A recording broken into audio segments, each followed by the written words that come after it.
Hello, this is Group 3's bug testing report for the game Hysteria.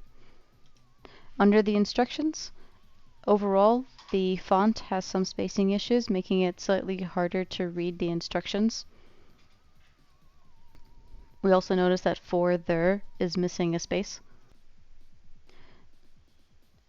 In the options menu under controls, certain testers experience a blank screen.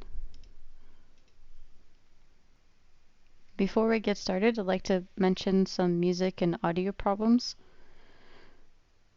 When first launching a level in-game, the music is really loud, and changing the in-game audio sliders for both music and master volume do nothing to combat this, regardless of whether this was done before or during gameplay.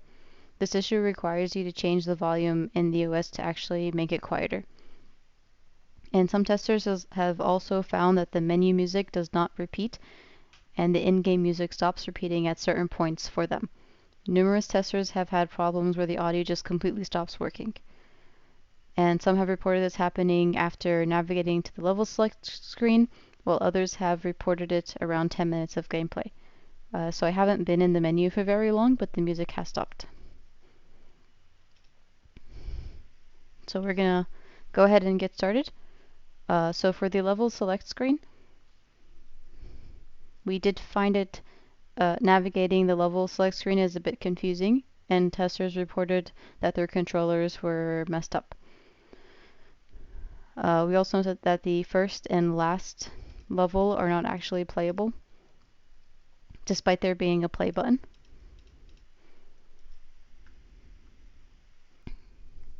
Players are able to select the second level without beating the first, which is assumed to be intended for development purposes, but we just wanted to report that just in case. Sometimes areas with purple bars do not register the player being inside them, such as this one. These areas are meant for the player to hide behind in order to scare the NPCs. This particular one does not have a stealth functionality like others. I got stuck on the side of this tent. There's no way out. I have to restart. Sprites in many areas have imperfect overlapping with the player, making numerous objects appear behind the player when they should be in front.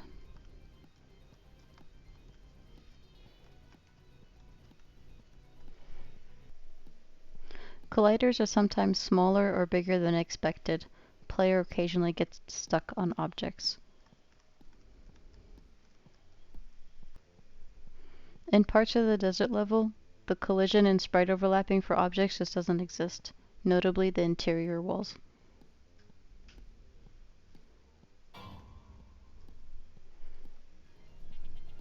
When the player scares NPCs on the edge of the map, they are able to run out of the level and disappear.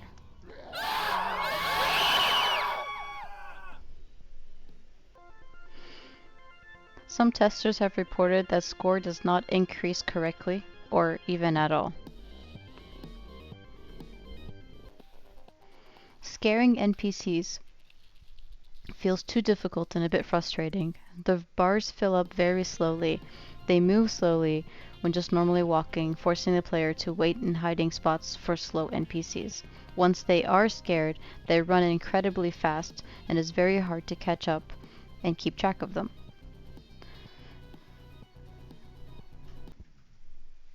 NPCs are able to notice the player over a very large range.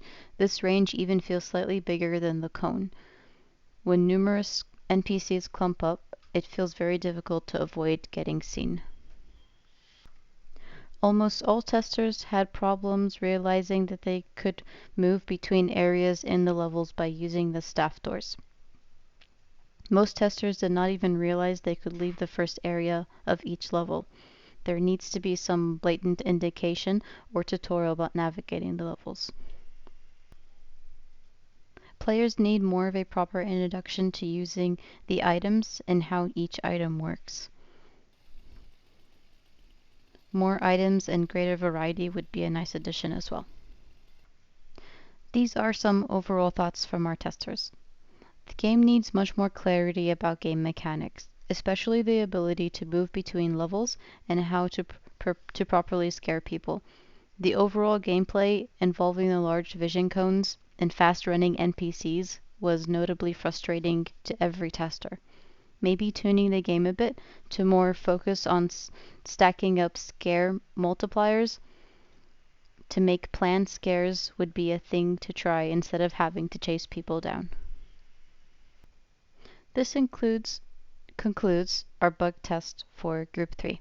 Thank you for watching.